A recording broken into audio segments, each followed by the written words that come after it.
கேண்டிடேட்டை ஒரு சிஎம் வரப்போறாருன்னு சொல்றீங்க, அதுக்கு வாய்ப்பு இருக்கா? அண்ணாமலை கையிலையும் எடப்பாடி கையிலையும் இருக்காது. ஓபிஎஸ் டிடிவி தான் இருக்கிறாங்க.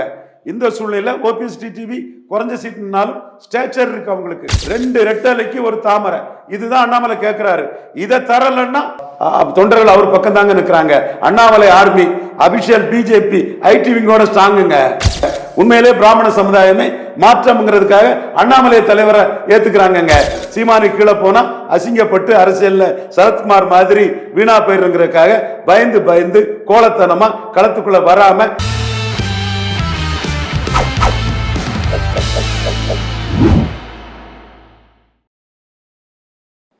ஜெம்டி நேயர்களுக்கு வணக்கம். அரசியல் விமர்சகர் ரவீந்திர துரைசாமி அவர்கள் சந்திப்பவர். வணக்கம் சார். வணக்கம் குட்டிக்கண்ணன். என்ன சார், புது கேண்டிடேட்டை ஒரு சிஎம் வரப்போறாருன்னு சொல்றீங்க, அதுக்கு வாய்ப்பு இருக்கா? நீங்க சொல்றதெல்லாம் நடக்குமா? அண்ணாமலை கையிலையும் எடப்பாடி கையிலையும் இருக்காது. எடப்பாடி பாஜகவை மட்டமா நினைச்சு 2 விழுக்காடு சீட்டு தான் தருவேன்னு சொன்னார். ஆனா அண்ணாமலை டெல்லி பேக்கிங்கோட 5 விழுக்காடு சீட் எடுத்து முத பாஜகவுக்கு மானத்தை காப்பாத்தினவர் அண்ணாமலை. நகர்ப்புற உள்ளாட்சி தேர்தலில் ஓபிஎஸ் கூட சீட்டு கொடுக்கலான்னாரு. உங்களுக்கெல்லாம் 2 விழுக்காடுக்கு மேல செல்வாக்கு கிடையாது. உங்கள பாதி பேர் என் பாக்கெட்ல எனக்கு அடிமையா என்னோட பேரோல் இருக்கான். நீங்க என்னையா கட்சி நடத்திடுவீங்க, நீங்க உங்களுக்கு என்னையா இருக்கு அப்படின்னு ஆணவமா சொன்னாரு. 5 விழுக்காடு வாக்க எடுத்து நிரூபிச்சது அண்ணாமலை. நகர்ப்புற உள்ளாட்சி தேர்தலில் கடைசி நேரத்தில் 45 விழுக்காடு இடங்கள்ல மட்டும்தான் கேண்டிடேட் போட முடிஞ்சது. அமித்ஷா சொல்லிட்டாரு, எப்படி 2 விழுக்காடுக்கு உள்ளாட்சி தேர்தலில் சீட்டு வாங்கிட்டோம்னா என்னைக்கு கட்சியை வளர்க்கறது?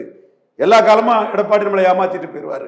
நின்னுங்க உடனே கேண்டிடேட் போடுங்கன்னு தன்னோட பலத்தை நிரூபிச்சாரு அண்ணாமலை. 2024 மக்களவை தேர்தலுக்கு முன்னாடி நடந்த நகர்ப்புற உள்ளாட்சி தேர்தலில் அண்ணாமலை தன் பலத்தை நிரூபிச்சாரு. 2.7 விழுக்காடு சட்டமன்றத்தில் வாக்கெடுத்த கட்சியை 2 மடங்குக்கு மேல கொண்டு போய் சாதனை படைச்சு காட்டினார் அண்ணாமலை. அதற்கு பிறகு ஐயா எடப்பாடி பழனிசாமி டெல்லியில மோடிக்கு வலது பக்கம் இருந்து மோடிக்கு ஒரு பிளஸ்ஸா இருந்தார் அன்னைக்கு. அது பாராட்டுறேன் அவரை. இண்டி கூட்டணிக்கு எதிராக உலக அளவில் இந்திய அளவில் ஒரு முன்னாள் முதல்வர் என்டிஏல இருக்காருன்னு நிரூபிக்கக்கூடிய அளவுக்கு கை கொடுத்தாரு. ஆனா அண்ணாமலையும் அந்த கூட்டத்தில் இருந்தாருங்கிறதுக்காக அவர் என்ன பண்ணிட்டு போயிட்டாரு, 6 சீட்டு தான் தருவன்னு சொல்லி அலையன்ஸை உடைச்சிட்டு போயிட்டாரு. அண்ணாமலை 18 விழுக்காடு, பாஜக தாமரையில் மட்டும் 11.4 விழுக்காடு எடுத்து பாஜகவுக்கு மானத்தை காப்பாத்தினாரு அண்ணாமலை. ஒரே குட்டையில் ஊரிய மட்டைகள்னு திமுக அதிமுகவுக்கு எதிராக அந்த ஓட்டை எடுத்து காட்டினாரு. ஆக பாஜகவில் வரலாற்றிலே 2 இலக்க வாக்கு சதவீதத்தை தாமரையில காட்டினது அண்ணாமலை. சார் 2014 அந்த இலக்கு 8 ஆயிடுச்சு சார். கூட்டணியில பாராளுமன்ற தேர்தல் ஜெயலலிதா இருக்கிறப்பயே இன்னும் புதுசா இவர் தான் எடுத்து கொடுத்துருக்காருன்றீங்களே. நான் விளக்கத்தை சொல்றேன், விளக்கத்தை கேட்குறீங்களா? சொல்லுங்க சார். 2014 கேப்டன் விஜயகாந்த் ஆமா அவர் இருந்தாரு. ஆமா. அண்ணன் வைகோ இருந்தாரு. ஆமா. ஈஸ்வர அண்ணா இருந்தாரு. இவங்க 3 பேருக்குமே 10 விழுக்காடு ஓட்டு இருந்தது. இவங்க 3 பேருக்குமே 10 விழுக்காடு ஓட்டு இருந்து நிரூபிச்ச ஓட்டு கேப்டன் விஜயகாந்த் 8, 10 நியர்லி 8 3 எலெக்ஷன்ல 2 தடவை தனியாட்டும் ஒருக்கா கூட்டணி ஆட்டும் சுமார் 8 விழுக்காடு வாக்கு நிரூபிச்ச தலைவர். வைகோ அண்ணன் ஒரு 4 விழுக்காடு 3-4 விழுக்காடுக்கு கெப்பாசிட்டி உள்ளவர். அடுத்து ஈஸ்வர அண்ணன் அவர் 2 விழுக்காடு எடுத்து ஜெயலலிதாவே கொங்கு வேளாளர்களை பேக்கிங் கம்யூனிட்டி ஆகி கொங்கு வேளாளர்களுக்கு பெரிய முக்கியத்துவம் கொடுக்க காரணம் ஈஸ்வர அண்ணன் 2009 எடுத்து காட்டின 2 விழுக்காடு வாக்குகள். இவங்க 3 பேரும் அன்னைக்கு பெரிய பலமா இருந்தாங்க. இப்போ அந்த 3 பேரும் இல்ல, ஓபிஎஸ் டிடிவி தான் இருக்கிறாங்க. இந்த சூழ்நிலையில ஓபிஎஸ் டிடிவி குறைஞ்ச சீட்னாலும் ஸ்டேச்சர் இருக்கு அவங்களுக்கு. அவங்க ஸ்டேச்சரை நான் நேற்று ஒன்று இன்னைக்கு ஒன்று பேச மாட்டேன், அவங்களுக்கு ஸ்டேச்சர் இருக்குது. பட் அவங்க குறைஞ்ச சீட்டு தான் நின்னாங்க. ரெட்டையில 20 விழுக்காடு வாக்கு எடப்பாடி எடுக்கும் போது தாமரையில 11.4 விழுக்காடு ஓட்ட அண்ணாமலை எடுத்து காட்டினார். இதுல ரெட்டையில முபாரக் ஓட்டு உண்டு, புதிய தமிழக ஓட்டு உண்டு, அதை சேர்த்தா 21 வரும். கரெக்டா நியாயமா பேசணும். இங்க இந்த 4 தாமரை கட்சிகளையும் சேர்த்து 11.4 வருது. அப்ப 20க்கு 11.4. சரி, சட்டமன்றம் பார்லிமென்றம் நீங்க பெரிய கட்சி 2 ரெட்டலைக்கு ஒரு தாமரை. இதுதான் அண்ணாமலை கேட்கிறாரு. இதை தரலன்னா சார் 2024 பார்லிமெண்ட் தேர்தலில் அதிமுக வெளிப்போன காரணம் அண்ணாமலை. அந்த கட்சியின் தலைவர்கள் பற்றி ஊழல்வாதின்ட்டு சொன்னார் வெளிப்படைய. அதுவும் அண்ணாதுரையை பற்றியும் மிக கேவலமா சொன்னார். அதனால்தான் அந்த கூட்டணியை உடைச்சிட்டு வெளியே வந்தார். எல்லாருக்கும் தெரியும், தமிழகத்துக்கு தெரியும், உங்களுக்கும் தெரியும். இது மடமாற்ற வேண்டாம் சார், நீங்க மடமாட்டுறீங்க. எங்க அண்ணா, எம்ஜிஆர், ஜெயலலிதா, கருணாநிதி எல்லா சமாதிகளையும் தூக்கி போட்டுக்கிட்டு கடற்கரை அழகுபடுத்தணும்னு சொல்லக்கூடிய ஒரு 8 விழுக்காடு வாக்கு வந்துட்டாரு. சீமானுக்கு என்ன பிரைம் மினிஸ்டர் கேண்டிடேட்டா இருக்குது. அதே மாதிரி புதுச்சேரியில சீமான் எடப்பாடியோட அதிக ஓட்டு எடுத்தாரு, 3வது இடம் வந்தாரு. சீமானுக்கு என்ன பிரைம் மினிஸ்டர் கேண்டிடேட்டா இருக்குது. சும்மா அந்த அண்ணாவை கேவலப்படுத்திட்டாங்க, அண்ணாவை அசிங்கப்படுத்திட்டாங்கன்னா சொல்லி அது அண்ணாமலை மேல பழி போடுறது ஏற்றுக்கொள்ள தக்கது அல்ல. இன்னும் சொல்ல போனா தென் மாவட்டத்தில் 10 மக்களவை தொகுதிக்குள்ள 60 சட்டமன்ற தொகுதிக்குள்ள எடப்பாடி நின்ன 7 தொகுதிக்கும் இவர் சொன்ன 10 தொகுதியும் பார்த்தா 30,000 ஓட்டு பிரைம் மினிஸ்டர் கேண்டிடேட் 2 பேருக்கும் இல்லை. அப்படி இல்லாத சூழ்நிலையும் சீமானுக்கு 30,000 ஓட்டு எடப்பாடியோட அதிகம். சும்மா அண்ணா அது ஜெயலலிதா ஏமாத்த பார்க்காதீங்க சார். உண்மையில 2024 பாராளுமன்ற தேர்தலில் பாஜகவும் அதிமுக கூட்டணி அமைஞ்சிருந்த ஏறக்குறைய 10லிருந்து 15 தொகுதி வெற்றி பெற்றிருக்கா. இதுவே டெல்லி பாஜக நம்பிடுச்சு சார், உண்மையை நம்புது. அதை இவருடைய ஆணவத்தால், இவருடைய அக்கிரமத்தால், இவருடைய பொறாமையால் அந்த கூட்டணியை உடைச்சிட்டார். திருப்பியும் அந்த டெஸ்ட் எடுப்பாங்களா 2026 சட்டமன்ற தேர்தலுக்கு? அண்ணாமலை சொல்லி கேட்பாங்களா டெல்லி பாஜக? நாம சொல்லி டெல்லி பாஜக கேட்டாங்களா இல்லையா சசிகலா விஷயத்துல?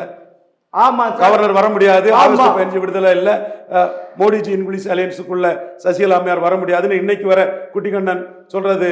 குட்டிக்கண்ணன் அதை ஒத்துக்கிறீங்களா இல்லையா? ஒத்துக்கிறேன் சார். இப்ப நாமளும் நீங்க சொன்னது நடந்தது. இப்போ நாமளும் ஆர்டி டீம், நான் மட்டும் இல்ல, நிறைய பேர், நான் தான் முகம், எங்க ஆல் இண்டியா டீம் இருக்குது.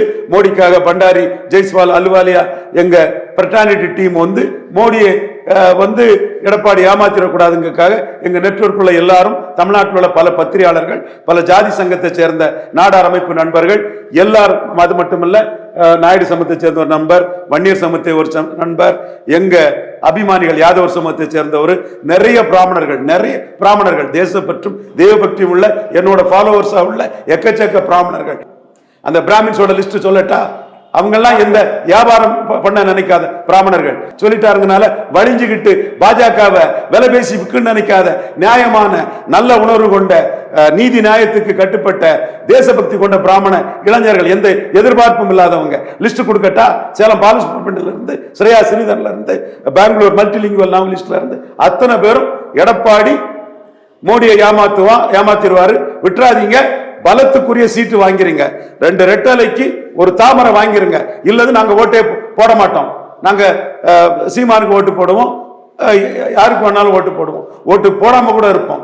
ஆனா பலத்துக்குரிய சீட்டு எடப்பாடிட்ட வாங்கிடணும், ஏமாந்துடக்கூடாதுங்கிறது தான் மோடி பிரதமரை ஓட்டளிச்ச பிராமணர்கள் விருப்பம், இந்த நாடார்கள் விருப்பம், பல சமூகங்கள் விருப்பம். உண்மையிலே இந்த அதிமுக கூட்டணி அமைஞ்சது ஏப்ரல் 10ஆம் தேதி. அப்ப NDVKல யார் இருந்தது? டிடிவி இருந்தாரு, ஓபிஎஸ் இருந்தார். அவங்கள வெளியே போட சொன்னது வெட்டு அண்ணாமலை பின்னாடி இருந்து வேலை செஞ்சு அவர் வெளியில அனுப்பிச்சு திருப்பியும் அவங்க கூட்டணி கொண்டு வரது அவர்கிட்ட பர்மிஷன் ஒர்க் கொடுத்தாங்க டெல்லி மேல். திருப்பியும் அவர் கலைச்சு. அப்படி இருக்க பாஜகவை அண்ணாமலை வச்சிருப்பாங்களா நான் கேட்கிறேன். அண்ணாமலை தாங்க அந்த 18 விழுக்காட்டுக்கு ஹீரோவா இருக்கிறாரு. ஒரே குட்டையில் ஊரிய மட்டைகள்னு பெருந்தலைவர் காமராஜ் சொன்ன இதை சொல்லி அந்த ஓட்டை எடுத்திருக்காருங்க. அவர் தாங்க ஹீரோ. தொண்டர்கள் அவர் பக்கம் தாங்க நிற்கிறாங்க. Annamalai army official BJP IT விங்கோட ஸ்ட்ராங்குங்க. அவர் தனித்தன்மையோட ஒரு ஹீரோவா நிற்கிறாருன்னு இளைஞர்கள் அவர் பின்னாடி நிற்கிறாங்க. எத்தனையோ பிராமண தலைவர்கள் பிஜேபியில் இருந்தாலும் ரூட் இல்ல, ஒரு ஸ்பேஸ் இல்ல, ஒரு அந்தரத்தில் பறக்கக்கூடிய பொம்மைகளாக தான் இருக்காங்க. உண்மையிலே பிராமண சமுதாயமே மாற்றம்ங்கிறதுக்காக அண்ணாமலை தலைவரை ஏத்துக்கிறாங்க. இதுதாங்க யதார்த்தம். இந்த யதார்த்தத்தை மறைச்சுக்கிட்டு நீங்க பேசாதீங்க. இப்ப அண்ணாமலை பின்னாடி இளைஞர் பட்டாளம் இல்ல, ஃபர்ஸ்ட் நாம் தமிழர் கட்சி தலைவர் சீமான் பின்னாடி இருந்தாங்க, அப்புறம் அண்ணாமலை பின்னாடி இருந்தாங்க. இப்ப விஜய் பின்னாடி மொத்த பேர் வந்துட்டாங்க சார். மாற்றத்தை உருவாக்கு அவர் வந்துட்டாரு சார். அவங்க பின்னாடி, இவர் பின்னாடி இல்ல. விஜய் எந்த ஆதாரத்தை சொல்றீங்க? விஜய்க்கு 214 கேண்டிடேட்டே போட முடியல. கோளை நாய்கள் விக்கிரவாண்டி ஈரோடு களத்தை விட்டு ஓடிட்டு களத்துல இருந்து சீமான் அடிக்கிறாரு. விஜய்க்கு கேண்டிடேட்டே இல்ல. அவரை போய் சீமான் கூட கம்பேர் பண்றீங்களே. சீமான் களத்துல நின்று களத்துல தில்லா நிற்கக்கூடிய ஒரு தலைவர். விஜய் ஒரு கோளையாட்டு, களத்துக்குள்ளே வராதவர். பெரியார் மண்ணல்ல, பெரியாரே மண்ணுன்னு சொல்லும் போது இது பெரியார் மண்ணுதான்னு சொல்லி நிக்கலாம் இல்ல. விஜய் எங்க போனாரு? பயந்துட்டாரு. சீமானு கீழே போனா அசிங்கப்பட்டு அரசியல்ல சரத்குமார் மாதிரி வீணா போயிருங்கிறதுக்காக பயந்து கோலத்தனமா களத்துக்குள்ள வராம நழுவி போறாரு. விஜய் நிக்கல, ஈரோடு கிழக்குல யாரும் நிக்கல. ஸ்டாலினை எதிர்த்து இது பெரியார் மண்ணல்ல, பெரியாரே மண்ணுன்னு துணிச்சலா நின்னாரு. அந்த சீமான் கமலஹாசன் 2.0 வாட்டு மாறின விஜயை விட நிச்சயமா பெரிய அளவு சாதிப்பாரு. விஜய் இன்னைக்கு செங்கோட்டையன் அவரு 2000 ரூபாய் ஈரோடு கிழக்குல ஓட்டுக்கு கொடுத்து டெபாசிட்டை காப்பாத்தி கொடுத்தவர் அதிமுகவுக்கு சொன்னாரு. திண்டுக்கல் அதிரும், திண்டுக்கல் டெல்லி அதிருனார். ஒன்னும் அதிராது, நீங்க டெபாசிட் வேணா காப்பாத்தி விடுவீங்க. கொங்கு பெல்ட்ல வந்ததுனால 2000 ரூபாய் கொடுத்து செங்கோட்டையன் அந்த டெபாசிட்டை காப்பாத்தி கொடுத்தாரு ஓட்டுக்கு. அதே மாதிரி கோபிச்செட்டிப்பாளையத்துல ஓட்டுக்கு பணம் கொடுத்து ஜெயித்தவர். விஜய் சொல்லுங்க, ஓட்டுக்கு பணம் கொடுக்கலன்னு. என்னையா நீதி நியாயம் பேசக்கூடியவங்க, தூய்மையை பேசக்கூடியவங்க, ஓட்டுக்கு பணம் கொடுத்து ஜெயித்த ஊழல் குற்றச்சாட்டு உள்ள ஒருத்தர் வச்சுக்கிட்டு அரசியல் பண்ணா மக்கள் ஏமாளியா? இப்படித்தான் கமலஹாசன் கீழே போய், தினகரன் கீழே போய், சீமான் எமர்ஜாய் வந்த காரணம் 214 ஃபார்ச்சூன் ஃபேவர்ஸ் த பிரேவ்னு தரிச்சு நின்று விக்கிரவாண்டி வெள்ளூர் நாங்குநேரி எல்லா இடைத்தேர்தலும் நின்று களத்துல நின்றனால சீமான் கமலஹாசனை தாண்டி போனாரு. விஜயும் களத்துல நிற்காம நிலைப்பாடு எடுக்க முடியாம சரி பரையர் தேவேந்திர குல வேளாளருக்கு 5 விழுக்காட உயர்த்தி கொடுக்கணுங்கிறாரு சீமான். தெலுங்கு பீப்புளை கன்சால்டேட் பண்ணதுக்கு ஜிடி நாயுடு பாலம் வைக்கிறாரு. கலைஞர் தான் அருந்ததியர்களுக்கு தெய்வங்கிறாங்க. அப்ப ஸ்டாலின் அருந்ததியர் புறமொழியாளர் பக்கம், ஸ்டாலின் தான் கன்சால்டேட் ஆவாங்க. பரையர் தேவேந்திர குல வேளாளருக்கு 5 விழுக்காடு உயர்த்தணுங்கிறாரு சீமான். விஜய்க்கு நிலைப்பாடு என்ன? திருமங்கலம் சரத்குமார் மாதிரி, கமலஹாசன் மாதிரி ஒரு நிலைப்பாடற்றவராட்ட, ஒரு துணிச்சலா ஒரு முடிவெடுக்க முடியாதவரா இருக்காரு விஜய். திருப்பரங்குன்றத்துல என்ன தெரியுமா சொல்றாங்க? விஜய், காங்கிரஸ், ஓபிஎஸ், டிடிவி, அன்புமணி ராமதாஸ் சேர்ந்தால் அது வெற்றி கூட்டணி, அது ஆட்சி அமைக்கும். 2வது போட்டி அதிமுகவுக்கும் விஜய்க்கு தான்.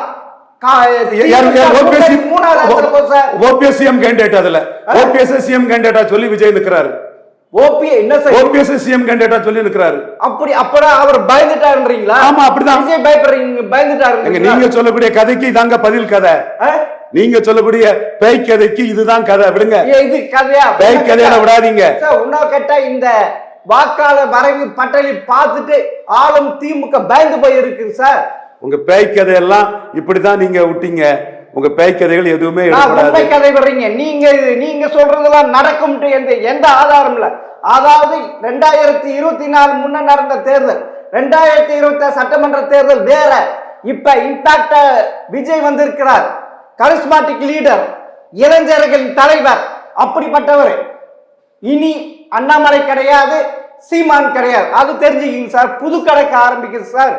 விஜய் வெத்து வேட்டு செல்லாத நோட்டுன்னு ஜெயலலிதா நிரூபிச்ச பிறகு ஜெயலலிதா உயிரோடு இருக்கிறத அரசியலே பேசல விஜய். சீமான் ஜெயலலிதா உயிரோடு இருக்கும் போதே வீரப்பன் கொள்ளக்காரன்னா ஜெயலலிதாவுக்கும் கருணாநிதிக்கு என்ன பேருன்னு ஜெயலலிதாவை கொள்ளக்காரின்னு சொன்ன சுத்த வீரன். ஃபார்ச்சூன் ஃபேவர்ஸ் த பிரேவ். விஜய்க்கு வரலாறு. ஜெயலலிதாவுக்கு எதிராக மோடியை போய் பார்த்து ஜெயலலிதா 6 விழுக்காடு ஓட்டு உயர்ந்து ஜெயலலிதா 37 ஜெயித்த பிறகு கோலத்தனமா ஜெயலலிதா மரணம் வர்றது வரை அரசியலே பேசாத ஒரு கோழைத்தனமான அரசியல்வாதி விஜய். அதனாலதான் கோழை நாய்கள் ஈரோடு களத்தை விட்டு ஓடிட்டுன்னு சீமான் அடிச்சு சொல்றாரு. இப்படி களத்துக்குள்ள இல்லாத கமலஹாசனையும் தினகரனையும் பலகீனப்படுத்தி தான் சீமான் 8 விழுக்காடு வந்துட்டாரு. கமலஹாசன் 2.0 வாட்டு களத்துக்குள்ளே வராதவர் விஜய்ங்கிறது கடந்த கால வரலாறு, உண்மை, நியாயம், வரலாறு, ஃபேக்ட், நடந்த சம்பவம். நீங்க சொல்றது கிளை. உண்மையில இந்த வரைவு வாக்காளர் பட்டியல் வந்த பிறகு திமுக மிக பயந்து போயிருக்கு. இனி கள்ள ஓட்டு போட முடியாது. சின்ன தொகுதி, கொளத்தூர் தொகுதி, சின்ன தொகுதி சேப்பாங்க 1 லட்சம் வாக்காளர் வெளியேற்றிருக்காங்க. அதே மாதிரி இங்க 89,000 பேர் வெளியேற்ற. நிறைய டிஎம்கே போட்டியிட்டு வெற்றி பெற்ற தொகுதியில் கள்ள ஓட்டு போட்டு அவள் இருந்தது. இப்ப ஒரு தொகுதிக்கு 40 கோடி பட்ஜெட் ஒதுக்கி இருக்காங்க சார். திமுக பயந்து போய் அதுக்கு என்ன சொல்றீங்க? 26 ரிசல்ட் வர்றது வரை 29ல நான் 24ல நான் சொன்னது மாதிரி நீங்க நண்பர் கொஞ்ச நாள் நீங்க சந்தோஷப்படல. நான் சொல்ற கணக்கு நடக்காதுன்றீங்களா? நடக்கும்ன்ற. ஏன்னா இப்ப புதிய தேர்தல் சந்திக்க போகுது தமிழகம். இதுவரை கண்டிராதது 2025 புதிய அத்தியாயம் எழுத போறாங்க. தேர்தல் அது பாராளுமன்ற தேர்தல் சட்டமன்ற தேர்தல் தான். அதுதான் விளவங்கோட்டில் சீமானுக்குள்ள 4வது போனதுக்கு உங்கள்கிட்ட விளக்கம் இல்லை. சீமானுக்கு கீழே தென் மாவட்டத்தில் எடப்பாடி போனதுக்கு விளக்கம் இல்லை. சீமானை கண்டு சீமானுக்கு நமக்கு வித்தியாசம் கிடையாதுன்னு பின்னங்கால் படையில் ஈரோடு கிழக்கில் கொங்கு பெல்ட்டில் எடப்பாடி ஓடுனதுக்கு விளக்கம் இல்லை. விக்கிரவாண்டியில் போலீஸ் ஸ்டேஷனுக்கு பயந்து கமலாசோட 39 கேண்டிடேட் போட முடியாம வெறும் லெட்டர் பேடாட்டு மக்களவை தேர்தலில் இருந்ததுக்கு விளக்கம் இல்லை. உங்களுக்கு சீமான் 214 நின்று போல்டா நின்று பாரதியாருக்கு பாரரத்னா கேட்டு 6 பிராமணர்களை கேண்டிடேட்டா போட்டு பிராமணர் ஓட்டு எடப்பாடி பழனிசாமிக்கு விழாத அளவுக்கு செக் வைக்கிறதெல்லாம் உங்களுக்கு புரியல, தெரியல. 26 ரிசல்ட் அப்படியே போவாதா? நீங்க சொல்ற கணக்கு 26 ரிசல்ட் தெளிவா தெரியும். ஒரு விழுக்காடுல ஜெயலலிதா உயிரோடு இருக்கும் போது இருந்த சீமான் எடப்பாடிக்கு ஈர்ப்பு சக்தி இல்லாம சமநீதி சூறையாடக்கூடியவரா இருந்தனால அவர் பலகீனப்படுத்தி தான் 8 வந்திருக்கிறாரு. மீண்டும் பெரிய அளவுல எடப்பாடி பழனிசாமியை பலகீனப்படுத்தி சீமான் வளர்வாரு. விஜய் இன்எலிஜிபிள், இன்காம்பிட்டன், மண்குதிரன் என் கருத்து. 214 அடி வாங்க போறாரு. விசிக்கு அடி வாங்க போகுது, காங்கிரஸ் அடி வாங்க போகுது. இப்படி பெரிய இம்பாக்ட உருவாக்க போறார் விஜய். அதுதான் இருக்க இருக்க அவருடைய வாக்கு சதவீதம் கூடிக்கொண்டே போகுது. எடுக்கின்ற கருத்து கணிப்பில் ஏட்டு சுரக்கா கதிக்குதவாத காகித புலியா பேசலாம். 50 கேண்டிடேட் கூட அவர்கிட்ட இல்லை. கமல்ஹாசனோட அளவு கூட கேண்டிடேட் இல்லை. கமல்ஹாசனோட கேண்டிடேட் போடுறதுல மிக மோசமா இருக்கிறாரு. கட்சி மாறிகளை, ஊழல்வாதிகளை, ஓட்டுக்கு பணம் கொடுக்கவங்களை வச்சு ஒரு தூய்மையற்ற ஒரு கழிச்சட கூட்டத்தை வச்சு விஜய் அரசியல் பண்றாரு. மக்கள் புத்திசாலிகள் இவரோட ஊழல் பெருச்சாலிகளை வச்சும் ஓட்டுக்கு பணம் கொடுக்கவனை வச்சு இவர் பண்ணக்கூடிய அரசியலை மக்கள் புறக்கணிப்பாங்க. அவர் கேண்டிடேட்டே இல்லைங்கிறதான் இதை விட மிக முக்கியமானது. வாங்க வாங்கன்னு கூப்பிடுறாரு, யாரும் வரப்போறது இல்லை. ஏன்னா அவர் தோக்கு போவது உறுதியாகி போச்சு. வருகின்ற கருத்து கணிப்புல அப்படிதான் இருக்கிறது. ஏன்னா அவர் மேல அவ்வளவு ஆன்டி இன்கம்ஸ், அவ்வளவு அரசு ஊழியர்கள் போராட்டம், பொதுமக்கள் கொதிச்சு போயிருக்காங்க, கிராமத்து மக்கள். அப்படி இருக்க எப்படி சார் நீங்க சொல்ற 45% வாங்கி வெற்றி பெறுவாருன்றீங்க? உறுதியா 48 சொன்னாங்க, 47 வந்தாரு. நான் என் மனச்சான்று படி 45 வருவார் நான் சொல்றேன். காரணம் அவரை முன்னிறுத்தி தான் அவங்க மக்களவை தேர்தலை சந்திச்சாங்க. எனக்கும் மோடிக்கும் ரொம்ப மகிழ்ச்சி. ராகுல் காந்தியை பிரதமர் வேட்பாளராக ஸ்டாலின் சொல்லாதது. நாங்க அந்த புள்ளியில தான் அரசியல் பண்ணிட்டு இருக்கிறோம். பொறுத்திருந்து பாருங்க.